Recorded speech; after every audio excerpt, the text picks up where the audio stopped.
თოფურიას მორიგი გიჟური გამარჯვება. ვინ იქნება ქართველის შემდეგი მსხვერპლი? რა სურს დანა ვაიტს და ილია თოფურიას?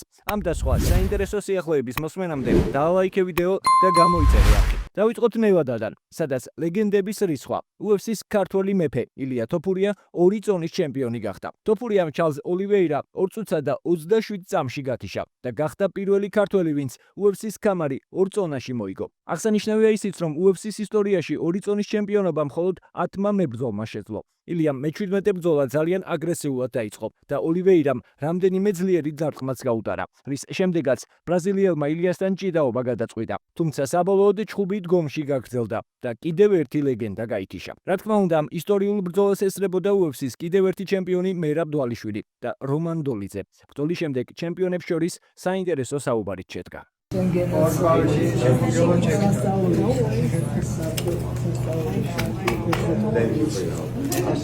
შენოდის ადიხარ ზებით. ადი დალეწავ რა გინდა. გეუბნები არ ჯერა.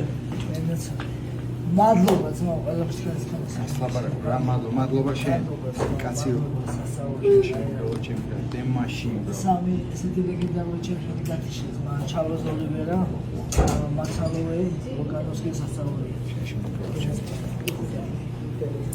მერაბთან შეხვედრის შემდეგ ილია თოფურიამ ჟურნალისტებთან ისაუბრა, მათ შორის ლეგენდების დამარცხებაზე და პედისთან შესაძლო დაპირისპირებაზე.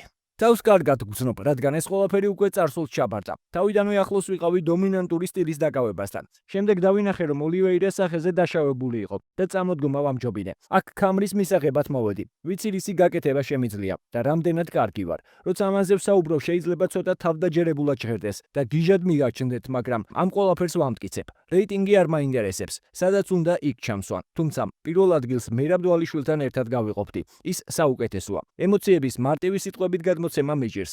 მე გავთიშე ვოლკი, მაქსი და ოლივეირა. ამ სიტყვებით ხმა ბევრს არ შეუძლია. ჩემს გარშემო ყველა მიცოდა, რომ ამას შევძლებდი.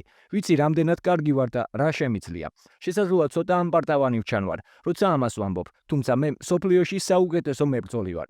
UFC-სთან ბევრჯერ მისაუბრია მახაჩევის შესახებ და ვფიქრობ, ეს ბრძოლა ვერ შედგება, მაგრამ მაინც იმედია, რომ ასე არ იქნება. თუ UFC-ს ემდომება ამ ბრძოლის ჩატარება, მაშინ ისინი ამას გააკეთებენ. ბოლოს ამ ბრძოლას რაც შეეხება, ეს საოცარია. რთულია მარტივი სიტყვებით ახსნა, როცა ასეთ ბიჭებთან გაიმარჯვებ. მათთან შეხვედრისას შიშს საერთოდ არ ვგრძნობდი. აქ მოვედი იმიტომ, რომ ქამრები დავისაკუთრო. კარგად ვიცი, როგორ ჩავატარო სავარჯიშო სესიები. კარგად ვიცი, რამდენად კარგი ვარ. მსოფლიოში საუკეთესო მებრძოლი ვარ და ეს დავამტკიცე.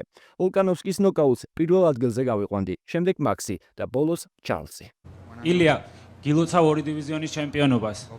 ნახეთ საქართველოში შენი გაჩემპიონების ზეიმი. ნახეთ ქალბატონი ინგა როგორ აღნიშნავდა შენს წარმატებას არენის გარეთ ქართველ გულშემატკივრებთან ერთად. თუ შეგიძლია რომ მიმართო ქართველ გულშემატკივრებს, რომლებიც მსოფლიოს ყველა წერტილიდან გედგნენ გვერდში ამ ისტორიულ ღონისძიებაზე. უდიდესი მადლობა ყოველთვის საქართველოს ხარდაჭერისთვის და დიდი იმედი მაქვს, რომ მალე მოვახერხებ და საქართველოს ვესტუმრები ისევ ერთხელ და ჩავეხუტები ყველას თავიდან და დიდი მადლობა ისევ. დიდი მადლობა. მეორე შეკითხვა, რამდენად პრინციპული ბრძოლაა შენთვის პედი პიმბლეტი? საქართველოში ყველა მიცის, რომ ეს მარტო სპორტული ინტერესი არ არის. სიმართლე გითხრა, პერსონალურად არანაირად არ ვიღებ ამ ბრძოლას, უბრალოდ დიდი სიამოვნებით პადის კარგად გემრიელად დავანოკაუტებდი, იმიტომ რომ ჩარლზთან შედარებით ცოტა უფრო განსხვავებული სიტუაცია არის, იმიტომ რომ ჩარლზი გინდა თუ არ გინდა მაინც ბევრად უფრო კარგი პიროვნება, კაი ადამიანია, ძალიან კაი ბევრი ფასეულობები აქვს. პადისთან კიდე ძალიან სხვანაირი სიტუაცია მექნებოდა. რაც კიდე Thank you, Ilya. ახლა საინტერესოა, ვინ იქნება შემდეგი. ჰორიზონტზე 3 კანდიდატია: ისლამ მახაჩევი, არმან ცარუკიანი და პედი პიმბლეტი. ბრძოლის შემდეგ ამ უკანასკნელზე ილიამ თქვა, რომ არენაზე ბევრი მშიშარა ბიჭია, რომელსაც დარტყმის დროს ზურგის ტკივა. ამ სიტყვების შემდეგ ილიამ პედი პიმბლეტი გამოიწვია. პიმბლეტი ოქტაგონზე შევიდა, სადაც დაძაბული საუბარი შედგა. ამის პარალელურად არმან ცარუკიანმა სოციალურ ქსელში დაწერა, რომ მას ილიას გათიშვა შეუძლია. მისი თქმით, ეს ქართულმა იცის და ამის გამო გაურბის. თუმცა ამ ბრძოლებს აშკარად არ ეთანხმება UFC-ს პრეზიდენტი დანა ვაიტი, რომელიც ბრძოლის შემდეგ ილიათი ტრადიციულად აღფრთოვანებული იყო. პედიზე გაბრაზებულმა ვაიტმა ისიც აღნიშნა, რომ ილიას და მახაჩევის ბრძოლის ხილვა სურს. ილია ვარსკვლავია, მუჰამედ ალის მსგავსად მოიქცა. ზუსტად ის გააკეთა, რაც თქვა. ის აბსოლუტურად სრულყოფილი მებრძოლია. მისი დგომი, ჭიდაობა, ყველაფერში საუკეთესოა. ეს ბიჭი ვარსკვლავია. თოფურიას ბოლო სამბრძოლიანი მოგების შესანიშნავი სერია აქვს. ყველამ კარგად ვიცით, როგორი ლეგენდები დაამარცხა. წონის კატეგორიის ცვლილება და შემდეგ პირველივე რაუნდში გამარჯვება უბრალოდ შთამბეჭდავია. არ ვიცი პიმბლეტი რინგზე ვინ ჯანდაბა მაუშვა, მაგ დროს ოთახში ვიყავი. ამის ნება არ უნდა მიეცათ. ეს არ უნდა მომხდარიყო. ახლა ამ ბრძოლაზე არ ვფიქრობ. ჩემზე რო იყოს დამოკიდებული ილიას და მახაჩევის ბრძოლას ხვალვე ჩავნიშნავდი. აქვე გეტყვით იმასაც, რომ პედიმ ბრძოლის შემდეგ ვიდეო მიმართვაც გაავრცელა. ილიამ გალიაში მითხრა, რომ დამას აბმითებდა. მან იცის, რომ ჩემი დანოკაუტება არ შეუძლია. როცა ილიამ ხელი მკრა, ვიგრძენი რომ სუსტია. ის ძალიან პატარაა. ამ პატარა ბიჭს საკუთარ ადგილზე მოვსვავ. ჩანიშნეთ ეს ჩხუბი.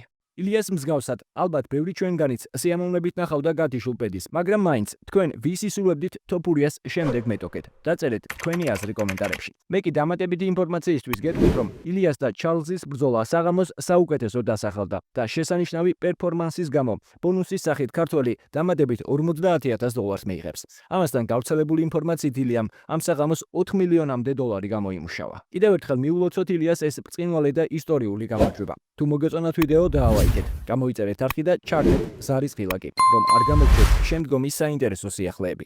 ახლა კი გიტოვებთ ილიას ბაბუის რეაქციას საჩემპიონო ნოკაუტზე.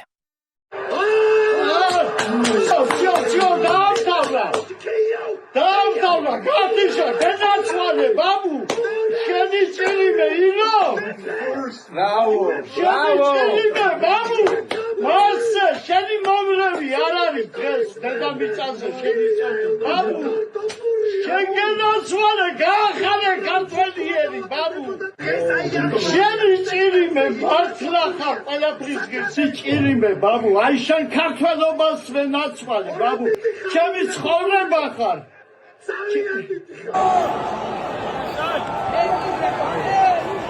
Ay,